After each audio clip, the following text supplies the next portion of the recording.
Rain tapped gently against the tall Georgian windows of the Queen Mother's private chamber in Kensington Palace. Inside, the air was still, scented with beeswax and lavender. The 20-year-old princess knelt on a pale wool rug, her bare feet pressed into the cool oak floor. She wore only a simple white cotton shift, knee-length, sleeveless, and devoid of any embellishment as commanded. Her dark hair, usually styled in soft waves for public appearances, hung loose and slightly damp from the evening rain. Across from her, the Queen Mother stood silhouetted by the low glow of a table lamp, her posture regal even in repose. Dressed in a tailored navy silk gown with a single strand of pearls, she held a slender leather riding crop once used for ceremonial equestrian events, now repurposed for a far more intimate duty. Her eyes, sharp and sorrowful, fixed on her daughter. "You knew better," she said, voice calm but unyielding. "And yet, you chose secrecy over honor." If had started weeks ago, innocent glances exchanged during morning stable inspections, then lingering pauses by the rose garden gate. The stable boy, a quiet young man named Thomas with calloused hands and gentle eyes, had become a refuge from the suffocating expectations of royal life. They never touched beyond a brushing of fingers, never kissed. But in the eyes of the palace, even unspoken affection between a princess and a staff member was a scandal waiting to erupt. Security footage of her slipping out after dinner, barefoot in a hoodie, laughing softly under moonlight, was delivered to the Queen Mother by a loyal equerry. When confronted in the palace corridor 2 nights prior, the princess had flared with defiance. "I'm not a puppet in a tiara," she'd snapped. "I have feelings, Mummy, not just duties." The Queen Mother had gone very still, then replied with chilling quiet, "Then you will learn the cost of treating your birthright as a costume." That evening, after formal dinner, she'd been summoned.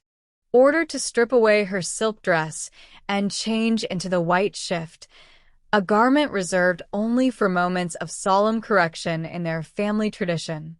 No jewelry, no shoes, just humility, stitched in plain cotton.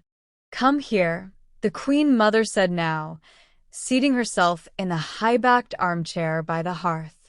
The princess obeyed, her breath hitching as she lay across her mother's lap. The shift was lifted just enough, no more than necessary, exposing her bare backside to the cool air.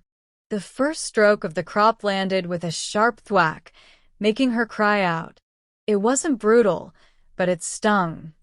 Deep, resonant, impossible to ignore.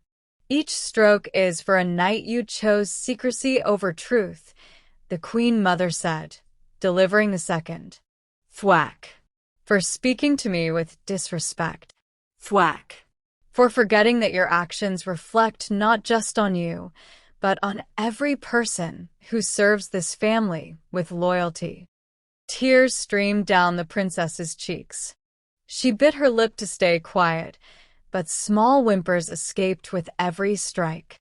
The crop fell 6 times in all, firm, rhythmic, and final.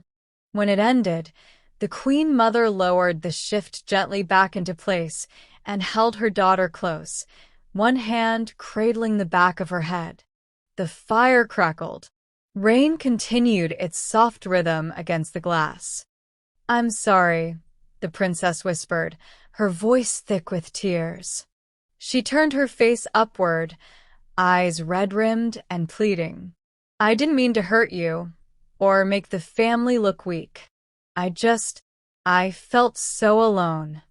The Queen Mother sighed, brushing a tear from her daughter's cheek with her thumb. "Loneliness is part of this life, my dear, but that does not excuse recklessness. You are loved, not because you wear a title, but because you are mine, and that means I will not let you lose yourself." "I understand now," the princess murmured. "I'll do better."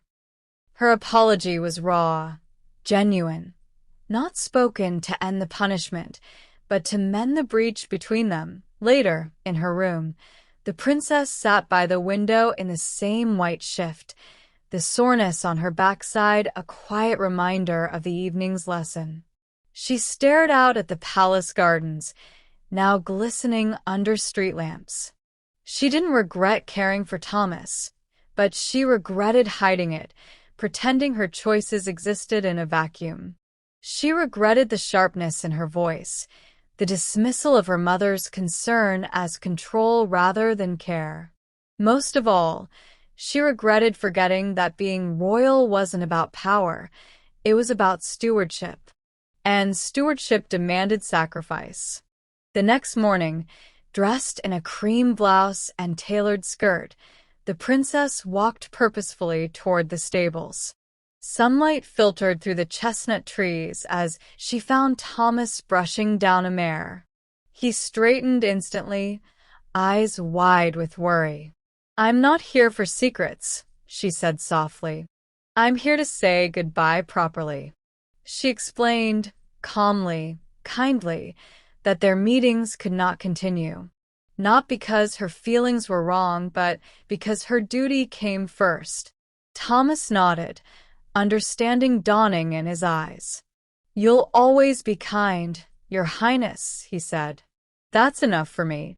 As she walked back toward the palace, the Queen Mother watched from a second-floor balcony, a single cup of tea steaming in her hand. There was no smile, but in her eyes, relief. Her daughter hadn't broken. She had grown. And in the quiet dignity of that morning, both mother and princess knew love and duty could coexist if tended with care.